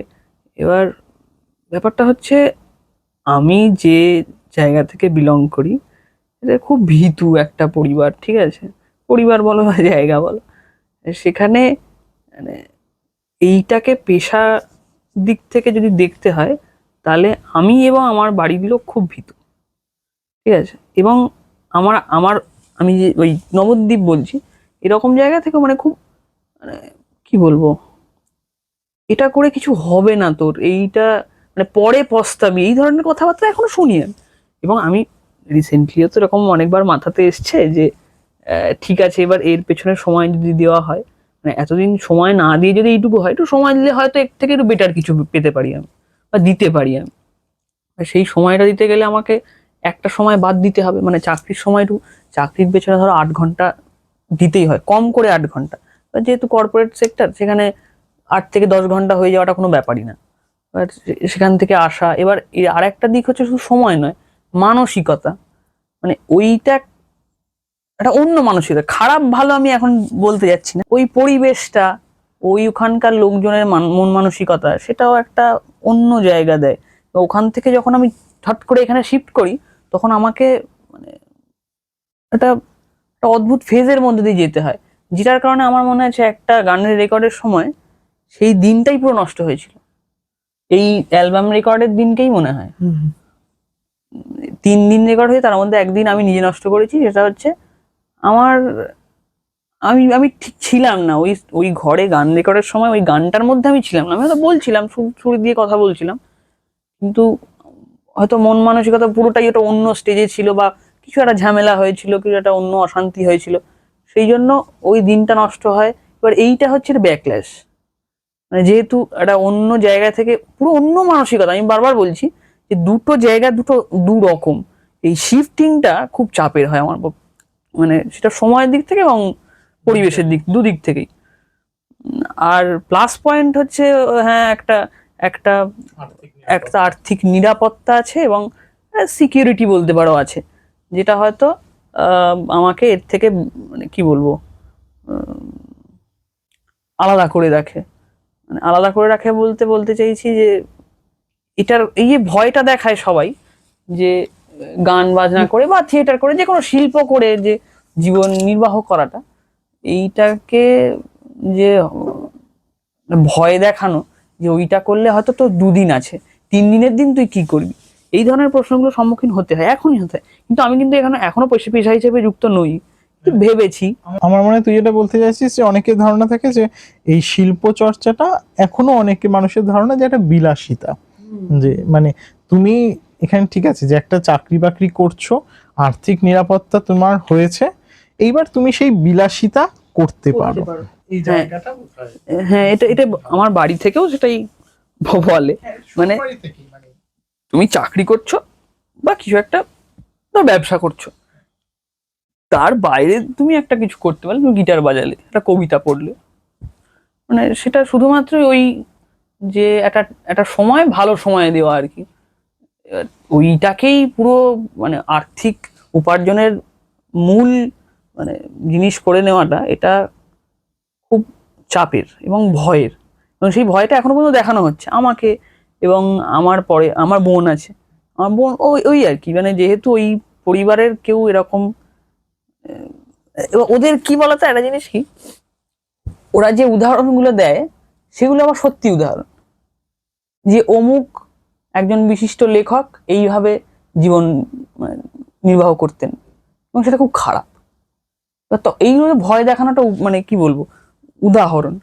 তো সেইটা দেখে হয়তো আমি ভয়ও পাই, কিন্তু আমার মনে হয় যে না, এটা না করলে আমার সেই খিদেটাও মিটবে না। এবং আমি একটু কিছু হলেও তো পেয়েছি এই গানটা করে, বা কিছু এই এই জায়গায় এসে কিছু তো পেয়েছি। এবার সেই বাকিটুকু যে দেওয়ার যে একটা ক্ষমতা, সেটাও তো আমাকে নিজেকে তৈরি করতে হবে, তার জন্য আমাকে সময় দিতে হবে, তার জন্য আমাকে বেটার কিছু ডেলিভার করতে হবে মানে শ্রোতাদের, দর্শকদের, তবে না আমাকে তারা সেই জায়গাটা রেখে দেবে আমাকে। এইটা একটা ব্যাপার, এটা নিয়ে অনেকটাই বললে হয়, কিন্তু আর ওই একই একই জিনিস সার্কেল হবে, আর কিছুই না।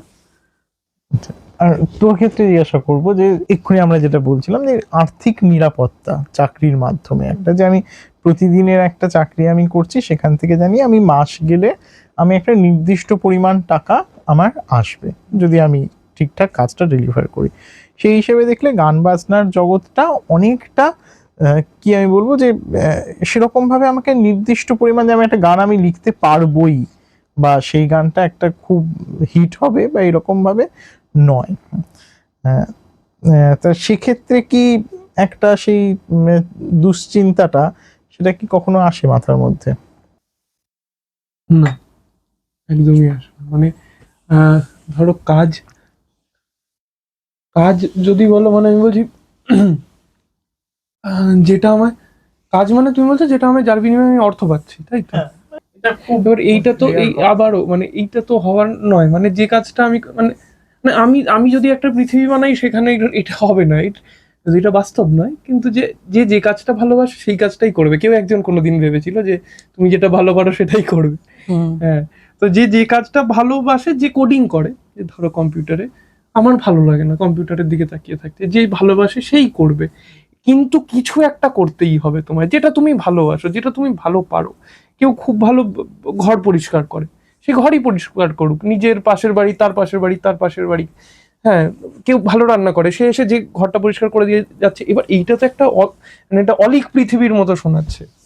এবার আমার ক্ষেত্রে হয়েছে, আমি আমার আমার বাবা একটা কথা বলতেন, বাবা বলতেন, মানে মানে বলেছিলেন ছোটবেলায় যে তুই যদি চোরও হস তাহলে সবচেয়ে ভালো চোরটা হোস।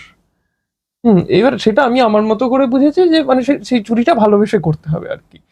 মানে কম্পিটিশনের দিক থেকে না, যে বাকিরা কিরকম চোর, আমি কত ভালো চোর, আমি কতবার ধরা পড়লাম না, ওই ওই চুরি নয়। মানে ভালোবেসে সেখানে বাকিরা যা করছে করুক, আমার আমার আমি আর আমার চুরি করা, এই দুটোর মধ্যে সম্পর্ক।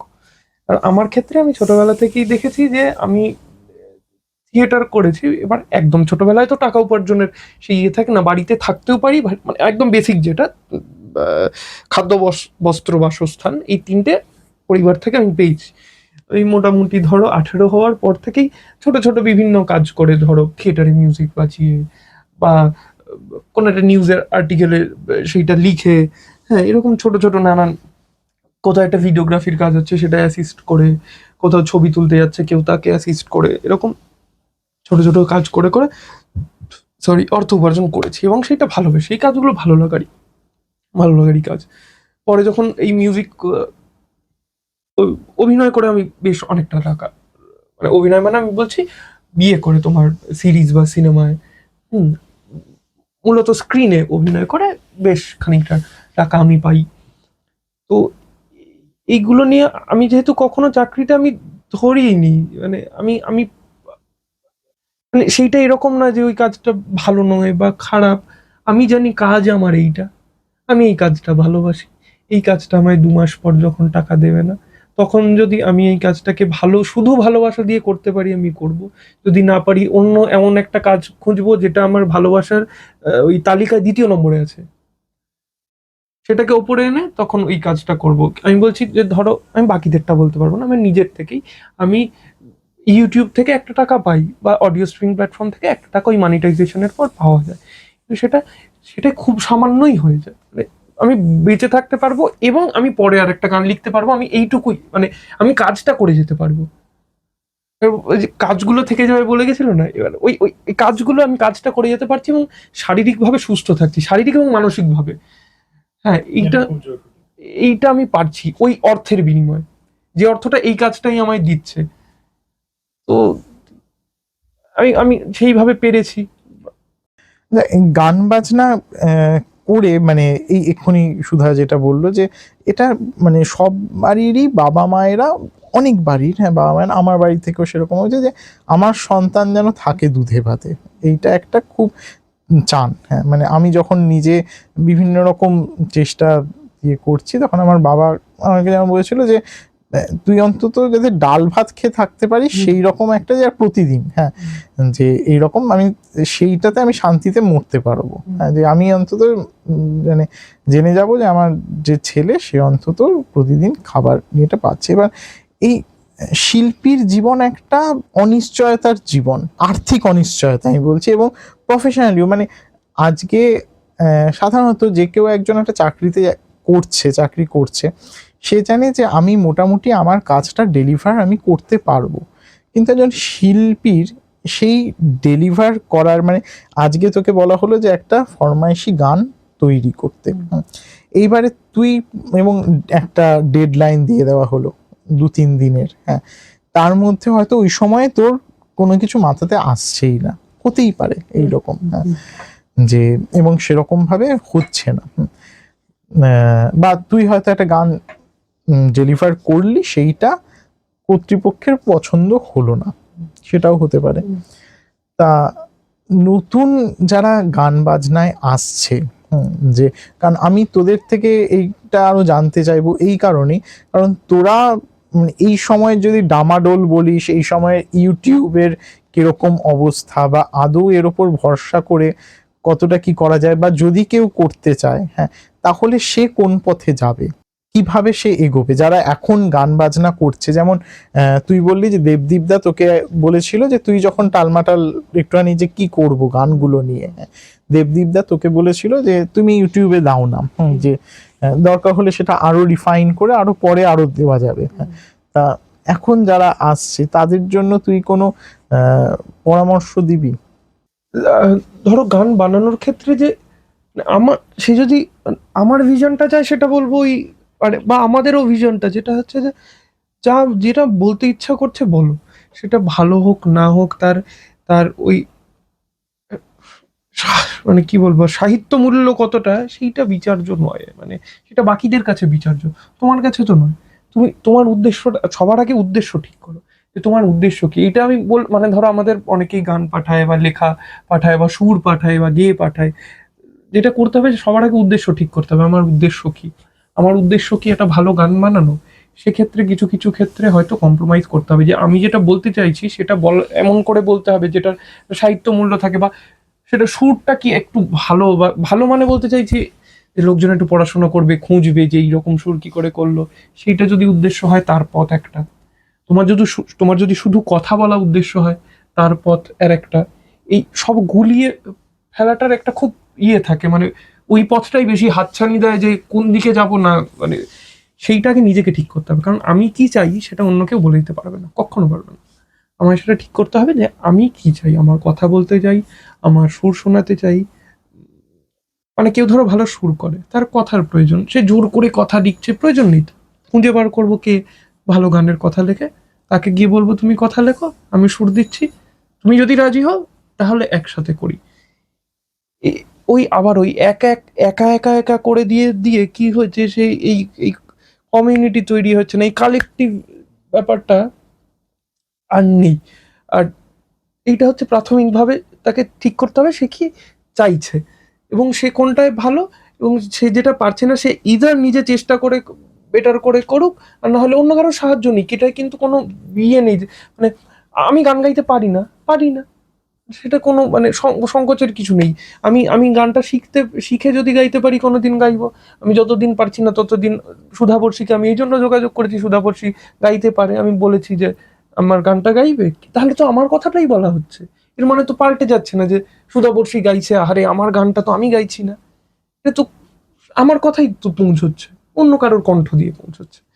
এইটা একটা প্রথমে নির্দিষ্ট করতে হবে যে আমি কি বলতে চাইছি, কাকে বলতে চাইছি, কেন বলতে চাইছি, বা আদেও বলতে চাইছিটাই বা কি, এটা একটা ব্যাপার। আর দ্বিতীয়, যারা শুধুই মিউজিক করবে ভাবছে, ধরো মানে এই চাকরি করে মিউজিক করবে না, শুধু মিউজিক করবে, আমি আমার ক্ষেত্রে বলতে পারি যে ওকে ওকে সুধাদাকেও একবার বলেছিলাম রাত্রিবেলা ফোনে এরকম বলছে তখন, যে চাকরিটা ভাবছি একবার ছেড়েই দিই, তারপরে ভাবছি যে না, ওই সেদিন রাত্রে যে ছেড়েই দিই, তারপরে ভাবছি যে না কি হবে, কারণ আমি কখনো ওই সিকিউরিটি দেখিনি। আমি এটা বললাম যে আমি এই মানে চাকরিটা করলে একটা সিকিউরিটি বোঝা যায়, যে এটা মাস গেলে এই সিকিউরিটিটা আমারই, ধরো এক্ষুনি একটা বেরোতে গিয়ে, ধরো বাড়ি পৌঁছতে গিয়ে একটা অ্যাক্সিডেন্ট হতে পারে, তাতে 10 লাখ টাকা আমার একটা অপারেশন হতে পারে, আমার মেডিক্লেম করা নেই, আমার ব্যাংকে 10 লাখ টাকা নেই, আমি এখনো অবধি যা অর্থ উপার্জন করেছি, আমি যদি ধরে নিচ্ছি আমি যদি একটা চাকরি করতাম সেইটাতে আমি মেডিক্লেম বা 10 লাখ টাকা ব্যাংকে রাখতে পারতাম, পাশাপাশি শখে মিউজিক করতে পারতাম, আমি সেটা করিনি, আমি মিউজিকটা ভালোবাসি, আমি সেটাই করেছি, তাতে আমার 10 লাখ টাকা ব্যাংকে হয়নি, তাতে আমার ইয়েও হয়নি, তোমার মেডিক্লেমও হয়নি। কিন্তু আমি বিশ্বাস করি এমন কোনো ডাক্তারকে আমি পাশে পাবো যার আমার গান ভালো লাগে, সে আমার চিকিৎসাটা করে দেবে, মানে আমি এইভাবে বিশ্বাস করি। বা এমন কাউকে পাশে পাবো যে আমায় একটু গাড়ি করে, যে গাড়ি চালায়, যে আমায় একটু ওই স্টেশন থেকে তুলে একটা হাসপাতাল অব্দি পৌঁছে দেবে, যাকে আমার গান, যে আমার গানটা শুনেছে, যে যার আমার গানটা ভালো লাগে। ফলত এই সিকিউরিটি নেই, কিন্তু আমার ওই মানুষের ওপর বিশ্বাস হারানো পাপ। অনেকগুলো কথা, বা ধরো বলছে যে বন্ধু তোমার লাল টুকটুক স্বপ্ন বেচো না, বা আমার কিন্তু স্বপ্ন দেখতে আজও ভালো লাগে। এই যে পৃথিবীর কথা বারবার, এই বলতে পারো এটা তো একটু তুই অদ্ভুত ডিনাইলে আছিস, সেটা বাস্তব নয়। সত্যি যদি আমার হয় 10 লাখ টাকা দিয়ে দেখলাম যে কোনো ডাক্তার আমার চিকিৎসা করবে না, বলছে যে তোমার গান আমার ভালো লাগেনি, বা তোমার গান আমি শুনিনি, আমি তোমার চিকিৎসা করবো না, বা কেউ গাড়ি নিয়ে আমায় পৌঁছলো না, আমি ওখানেই পড়ে রইলাম, তাহলে আমি শিক্ষা পেলাম যে হলো না, আমি পারিনি, কেউ কোনোদিন পারবে। মানে ধরো রবীন্দ্রনাথ যখন মারা যায় তখন নাকি প্রচুর লোক গেছিল, বা উত্তম কুমার যখন মারা যায়, পেরেছিল উত্তম কুমার, রবীন্দ্রনাথ পেরেছিল, ঠিক আছে, আমি পারিনি, কেউ কোনোদিন পারবে। বিশ্বাসটা হারালে চলবে না, কেউ কোনোদিন পারবে যে ওই তাকে সে পৌঁছে দেবে, যে ডাক্তারখানায় পৌঁছে দেবে, বা তার চিকিৎসাটা করবে। এইটা হচ্ছে ওই অপশন রেখে। না, এটা একটা সত্যি কথা যে পিছুটান নিয়ে শিল্প হয় না, মানে আমার মনে হয়েছে পিছুটান নিয়ে শিল্পটা সম্ভব নয়। বেঁচে থাক সব, বেঁচে থাক সব, মানুষ আমার বিশ্ব, আমি মানুষের মতো পূর্ণ, মানুষের মতো নিঃস্ব। তুই মনিটাইজ করার কথা বললি, ইউটিউব চ্যানেল, হ্যাঁ, আমার এক পরিচিত একজন, আমি নেম ড্রপ করছি না, তার অস্বস্তি হবে সেই রকম কারণে, হ্যাঁ, সে এই কয়েক বছর মানে কোভিডের আগে সে মোটামুটি খুব পপুলার হয়েছিল, মানে গান বাজনার ক্ষেত্রে পপুলার হয়েছিল, এবং তার একটা চ্যানেল, মানে তাদের একটা চ্যানেল যে তৈরি করেছিল, এবং সেখানে তাদের গান বাজনার কিছু ভিডিও পোস্ট করতো, এবং তার সঙ্গে তারপরে আমি দেখছি যে একটা সময় পরে আর কোনো রকম গান বাজনা কোনো রকম পোস্ট কিছু করছে না, সে অন্য জায়গায় চাকরি করছে, এরকম হচ্ছে। এবং তখন তার সঙ্গে কথাবার্তা বলে যেটুকুনি বুঝতে পেরেছি সেটা হচ্ছে তারা যে ভিডিওগুলি পোস্ট করছিল, হ্যাঁ, সেইটা আবার ডাউনলোড করে বিভিন্ন জন বিভিন্ন জায়গায় তারা পোস্ট করছে, কেউ ফেসবুকে, কেউ ইউটিউবে, এরকম পোস্ট করছে। এবার তোর কথাটা শুনে আমার মনে পড়লো, তারও বক্তব্য এটা ছিল যে আমি সেখান থেকে, ইউটিউব থেকে যে আমি মানিটাইজ হওয়ার পরে আমি যে টাকাটা পেতাম, হ্যাঁ, সেই টাকাটা দিয়ে আমি পরের গানটা আমি তৈরি করার যে একটা, মানে আমি তো শুধুমাত্র মোবাইলে রেকর্ড করে সম্ভব নয়, মানে বিভিন্ন তার সঙ্গে জড়িয়ে থাকে অনেক কিছু, তার জন্য একটা অর্থের প্রয়োজন হয়, যে আমাকে মিক্স মাস্টারে হয়তো মিক্স করে দিচ্ছে, বা যে একটা হয়তো সঙ্গে একটা যন্ত্র বাজাচ্ছেন, তাকেও আমাকে একটা তার পারিশ্রমিক দিতে হচ্ছে। তা সেই গুলো হচ্ছে বন্ধ হয়ে গেল, কারণ আমি এদিকে দেখছি যে সেটা অন্যান্য চ্যানেল, অন্যান্য কেউ প্রোফাইলে আপলোড করে দিচ্ছে, সেখান থেকে গানগুলো লোকে শুনছে, গানের চাহিদাও হচ্ছে, যে আমাকে এসে অনেকে বলছে যে তুমি গান তৈরি করছো না কেন, হ্যাঁ, এরা বলছে যে কিন্তু আমি দেখছি যে মানে আমার গান অন্যরা ব্যবহার করে তারা প্রচুর টাকা রোজগার করছে, কিন্তু আমার হচ্ছে না, বলছে যে কিছুটা সেই অভিমানে সে ওখান থেকে সরে এলো। তা তোদের ক্ষেত্রে কি এরকম হয়েছে, মানে তোদের গানগুলো কি অন্য কোথাও এরকম ভাবে আপলোডেড হয়েছে কখনো? মজার বিষয় এটা নিয়ে, এটা হচ্ছে আমাদের যে এই শুধু তোমাকে ভালোবেসে যে, একটু জাস্ট ইন্টারাপ্ট করছি কারণ আমার মাঝখানে, আমার ধারণা অনেকে মানে খুব ইন্টেনশনালি করে সেরকমও নয়, হয়তো না বুঝে তারা হয়তো আপলোড করে দিচ্ছেন, হ্যাঁ, কিন্তু এর ফলে যে একটা মানে আমি যেমন বলছি যে, সরি আমি একটু ইন্টারাপ্ট করলাম, যে আমি হয়তো তোদের গানটা আমি যদি আমার শোনার ইচ্ছে হচ্ছে, আমি যদি বারবার তোদের, এখন নেট প্রায় সবারই আনলিমিটেড বেশিরভাগই, হ্যাঁ, আমি যদি বারবার তোদের চ্যানেলে গিয়ে শুনি, আমার শোনাটাও হচ্ছে, এবং আমি সরাসরি পারিশ্রমিক দিচ্ছি না, কিন্তু তার মাধ্যমে তোদের একটা কোথাও ওই পারিশ্রমিক হচ্ছে, যে পার ক্লিকে প্রত্যেকটাতে, তা আমার ভালো লাগাটাও প্রকাশিত হলো, সবকিছু ভাবে আমার পকেটের টাকা গচ্চা গেল না, কিন্তু তোদের একটা ইয়ে হলো। এইবারে এখান থেকে আমি যদি নিয়ে আমি যদি সেটা অন্য কোথাও আপলোড করে দিই, বা সেখানে আমি যাতে পরে পাই বা শুনি এইসবের ইয়ের জন্য, তাহলে বোধহয় এই পুরো হিসেবটা একটা গন্ডগোলের হয়ে যায় সেইটা তুই বলছিলি। হ্যাঁ, তো এই বিষয়ে মজার ব্যাপার হলো আমাদের যে মানে শুধু তোমাকেই ভালোবাসি যে মেন গানটা, এই সোশ্যাল মিডিয়াগুলোতে যে মিউজিকের অপশনটা থাকে সেই মিউজিকের অপশনে আর নেই। এবার তার কারণটা ও বলবে, ও ডিটেলসে বলতে পারবে। মানে মেন গানটা প্রথম যে এই র ভার্সন যেটা তুমি বলছিলে, এই গানটাই আর নেই। হ্যাঁ, এবার বিষয়টা পুরোটা ও বলবে, মানে পাওয়া যায় না, এটা খুঁজে পাওয়া যায় না আর। না, এবার তার টেক ডাউনের যে কারণটা সেটা ও বলবে। ওরকম নয় বিষয়টা। হ্যাঁ মানে দেখো, প্রথমেই হচ্ছে যে যে কথাটা তুমি বললে যে এই ডাউনলোড করা, এটার জন্য দর্শক বা শ্রোতাদের কাছে প্রথমে একটা ধন্যবাদ জানানো উচিত। তার কারণ হচ্ছে এইটা গানগুলো মানুষের কাছে পৌঁছতে অনেকটা সাহায্য করে। শুধু তোমাকেই ভালোবেসে কিন্তু এই প্রসেসেই এত মানুষের কাছে পৌঁছেছে প্রাথমিকভাবে। আচ্ছা, এরপর কি হয়, এই যে ধরো কেউ ইউটিউব থেকে ডাউনলোড করে নিজের ইউটিউবে করে দিলে, এইটা তো একদম মানে এইটার কোনো মানে খুঁজে পাই না আমি, যে কেন করলেন তিনি সেটা, কি ভাবলেন তখন এটা করার সময়, যে একটা চ্যানেলে তো উপস্থিত আছে গানটা, মানে সে লিঙ্কটা শেয়ার করে দিলেই হয়। সে নিজের চ্যানেলে কি ভেবে আপলোড করে দিলে জানি না, সেটা কপিরাইট দিয়ে টেক ডাউন করা যায় ইউটিউবে, কিন্তু সেটা আমাকেই খুঁজে বার করতে হয়। মানে ইউটিউব নিজে নিজে কিন্তু খুঁজে পাবে না যে এই রকম একটা গান ও আর একজন আপলোড করেছে, সাধারণত এরকম হয় না। অপশন থাকে, ওই ফিচারটা অন করে রাখা যায় যে এরকম গান আপলোড হলেই আমায় জানাবে ইউটিউব, এবং আমি সেটা কপিরাইট স্ট্রাইক দেবো বা টেক ডাউনের যা ডিসিশন নেবো সেটা নেবো, এরকম অপশন অন করা থাকে, কিন্তু সবসময় ইউটিউব খুঁজে পায় না। আরেকটা হয় হচ্ছে যে ডাউনলোড করে ফেসবুকে তুমি একটা র্যান্ডাম ভিডিও বানিয়ে, র্যান্ডাম মানে মানে ভালো কিছু একটা ভিডিও বানিয়ে সেখানে গানটা দিয়ে দিলে, দিয়ে একটা ক্যাপশন লিখে সেটা ফেসবুক ইনস্টাগ্রামে দিলে, ভিডিওটা সবাই দেখতে পেলো যে তোমার প্রোফাইল থেকে গেছে, তুমি বানিয়েছো, গানটাও শুনলো, কিন্তু গানটা কে বানিয়েছে আর কেউ জানলো না। কারণ সে না লিখলো কোথাও গানটার কথা, যে এই গানটা অমুকের বানানো, এইখানে পাবেন, বা বা এইখানে গেলে শুনতে পাবেন, এইটা হলো না। এইটা একটা ব্যাপার। সেখান থেকে যে গানটা বানিয়েছে সে কিন্তু কোনো অর্থ পেল না, এবং সেই ভিডিওটা ধরো প্রচুর মানুষ শুনলো, প্রচুর মানুষের গানটা পছন্দ হলো, ওই ভিডিওটা চালিয়ে চালিয়ে বারবার ওই গানটা শুনে নিল, সে আর জানলোই না যে ওই ওই যে গানটা। এবং এটাও একটা ব্যাপার যে খোঁজারও অতটা ইচ্ছে নেই, যে যার একটা গান ভালো লাগলো সে কি আর কি গান লিখেছে একটু দেখি, যে তার অন্য কোনো গান কি ভালো লাগলো না লাগলো না, নাই লাগতে পারে, আমি বলছি না যে সব গান ভালো লাগবে, নাই লাগতে পারে, সে খুঁজেও দেখলো না। এই যিনি বানালেন ভিডিও, তিনিও আর কিছু বললেন না যে এই গানটা এখান থেকে নেওয়া, দিয়ে আর সেই টাকাটাও, মানে তুমি যেটা বললে যে এটা তো কোনো, ধরো আমার কেউ গান শুনলো, বা সে একটা ভিডিও বানালো, বা সে একটা রিলে দিল, আমি তো তাকে গিয়ে ধরে বলতে, এই আপনার 1000 টাকা বিল, এই 3বার আপনি রিলে এই গানটা ব্যবহার করেছেন এবং স্পটিফাইতে 2বার শুনেছেন, এইটা আমায় দিন। এভাবে হয় না তো। ওরা মেটা মানে ফেসবুক ইনস্টাগ্রাম একটা টাকা নেয়, সেখান থেকে আসে অডিও স্ট্রিমিং প্ল্যাটফর্ম, এর টাকাগুলো সব একসাথে হয়ে আসে ডিস্ট্রিবিউটারের থ্রু দিয়ে, এটা একটা প্রসেস।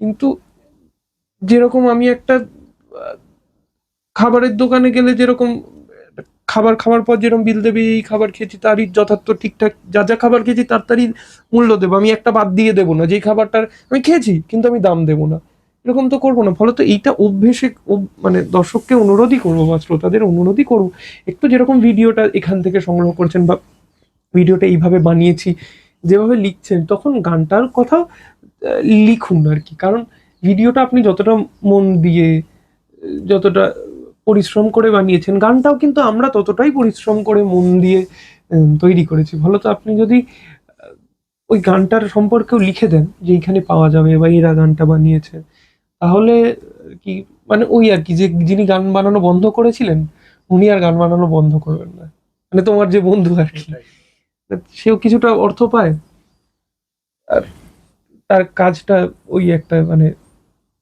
রেকগনিশনটা পায়।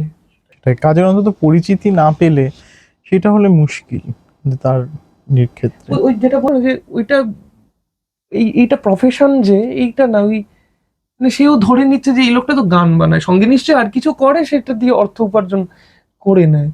কিন্তু মানে এবার উল্টো দিক থেকেও এটা ভাবছি, বুঝতে পারছো যে ও নিশ্চয়ই গানটা তো এমনি বানায়, গানটা তো শখে লেখে, নিশ্চয়ই অন্য কোনো একটা চাকরি করে সে অর্থ উপার্জন করে, এইরকম নয়। মানে সে আসলে নিজের স্বপ্নটাই, সেও হয়তো ফুটবলার হতে চেয়েছিল কিন্তু পারেনি, তাকে একটা অন্য চাকরি করতে হচ্ছে।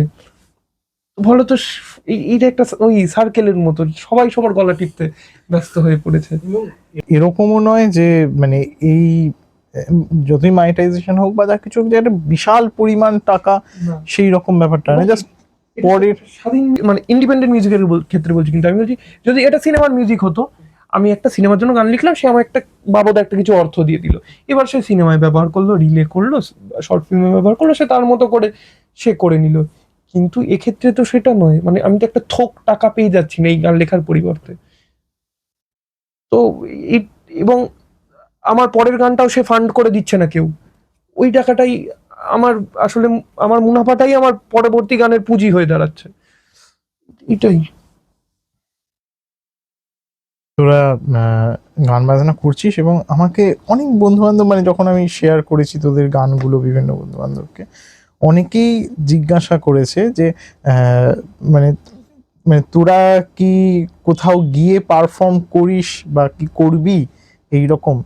তা সেই রকম যদি হয়, যে যেখানে তোরা হচ্ছে যে এরকম মানে ব্যান্ড যেরকম পারফর্ম করে সেই রকম ভাবে কি তোরা পারফর্ম করতে আগ্রহী? হ্যাঁ অবশ্যই, কারণ আমাদের পুরোটা বলে দিই যে আমাদের আমাদের একটা ব্যান্ড আছে, মানে শুধু তোমাকেই ভালোবেসে কালেকটিভ। আমরা 5জন ব্যান্ড মেম্বার, নীলাঞ্জন, আমি, অর্ঘ্য, ঋতবান, প্রীতম। আমরা একটা কালেকটিভ চালাই এবং কালেকটিভ হ্যাঁ একটা কালেকটিভ চালাই। এবং আমাদের যোগাযোগের জন্য কি করতে হবে সেটা নীলাঞ্জন ডিটেলসে বলে দেয়। ইনস্টাগ্রামে একটা পেজ আছে STB কালেকটিভ নাম, ছোট হাতের STB কালেকটিভ নাম। আর ফেসবুকে হচ্ছে শুধু তোমাকেই ভালোবেসে কালেকটিভ, ইংরেজিতে লিখতে হবে, তাহলে আমাদের পেজটা পেয়ে যাবেন। আর হচ্ছে আমাদের যদি শো, সেটা কলকাতার কোথাও হতে পারে, পশ্চিমবঙ্গের কোথাও হতে পারে, ভারতবর্ষের কোথাও হতে পারে, যেখানে চান আমরা গিয়ে ভালোবাসার কথা প্রবর্তন করি, আর প্রচার করি ভালোবাসার কথা। এই যে পৃথিবীর কথা এতক্ষণ আমরা আলোচনা করলাম আনন্দ ভৈরবী এই এই এপিসোডে, হ্যাঁ সেই সেই কথা প্রচার করি। তার জন্য একটা যোগাযোগ নাম্বার বলছি, সেখানে ফোন করে আমাদের ডাকলেই আমরা পৌঁছে যাব। স্ক্রিনে আপনারা দেখতেই পাচ্ছেন এই নাম্বারটা, এবং যা বললো সেগুলি স্ক্রিনে অলরেডি আছে, এবং একদম শেষে একটা পোস্টার, একটা পেজ থাকছে, আপনারা প্রয়োজন মতো সেটা স্ক্রিনশট নিয়ে রাখতে পারেন যোগাযোগের জন্য এরপরে। এবং ডেসক্রিপশানের লিঙ্কও আছে ওই পেজের এবং সব কিছু, তাদের সঙ্গে সেই লিঙ্কে ক্লিক করে ডিরেক্টলি তাদের সঙ্গে, যে এই পশ্চিমবঙ্গের যে কোনো জায়গায়, পশ্চিমবঙ্গের বাইরে, ভারতবর্ষের বাইরে যে কোনো জায়গায় আপনারা একটা ডাক দেবেন, এবং ভালোবেসে, শুধু তোমাকেই ভালোবেসে কালেকটিভ তারা পৌঁছে যাবে অবশ্যই। এবং আমি এইটা প্রথমে বলা উচিত ছিল, আমি মানে ভেবেছিলাম এইটা দিয়েই শুরু করব বলা, কিন্তু তালে গোলে হলো না। আমি এত বাচাল, এত প্রগল্ভ বিভিন্ন কথার মধ্যে হারিয়ে গেছে। এটা হচ্ছে, আমি প্রথমে তোদের কাছে ক্ষমা চেয়ে নিতে চাইছি যে আমি চেয়েছিলাম যে তোদের এই পুরো টিমটাকে নিয়ে বসার, আমার খুব ইচ্ছে ছিল, হ্যাঁ, কিন্তু স্থান সংকুলান একটা বড় কারণ। আর তারপর হচ্ছে যে আমি বুঝতেও পারছিলাম না যে সবাই আসবি কিনা, হ্যাঁ। সুতরাং আমার একটা খুব ইচ্ছে আছে যে এই মানে আশা করি ইতিমধ্যে কমেন্ট বক্সে হয়তো কেউ কেউ কিছু প্রশ্নও রাখবেন, আর তাদের ইচ্ছেও জানাবেন যে আবার তোদের সঙ্গে বসার, যে এবং তখন ওই পুরো টিমের সঙ্গে একদিন বসার খুব ইচ্ছে আছে। তো নিশ্চয়ই নিশ্চয়ই। আমাদের আজকের পর্বে যারা এসেছিলেন তারা গান বাজনার জগতে, আমি যদি বলি নবীন, আমরা তাদেরকে চিনেছি কয়েক বছর, তাদের গান আমরা ভালোবাসছি, শুনছি, সেলিব্রেট করছি, এবং আমাদের অবশ্যই ইচ্ছে থাকবে, আমি জানি যে পর্দার ওপাশে যারা আছেন তারাও এই ইচ্ছেটা মন থেকে পোষণ করেন, যে তারা এগিয়ে যাক এবং তারা আমাদের আরও আরও অনেক গান উপহার দিক, তারা বেড়ে উঠুক, এক নতুন বিশ্বের স্বপ্ন তারা আমাদের দেখাচ্ছেন, এবং সেই বিশ্বটা বাস্তব হোক। শুধুমাত্র তারা নয়, তারা আমাদের দিকে হাত, এটা তো একটা পারস্পরিক প্রক্রিয়া, তারা আমাদের দিকে হাত বাড়িয়ে দিয়েছেন সেই বিশ্বের স্বপ্ন দেখতে চেয়ে তারা নিজেরাও দেখছেন, এবং আমরাও সেই বিশ্বের যদি হয় তাহলে এক অসাধারণ বিশ্ব তৈরি হবে। একদম এখানেই শেষ নয়, কথা দিয়ে এই অনুষ্ঠান শেষ করাটা খুব বিচ্ছিরি যখন গানের লোকজন আছেন, এবং সেই জন্য তাদের কাছে আবার ফিরছি।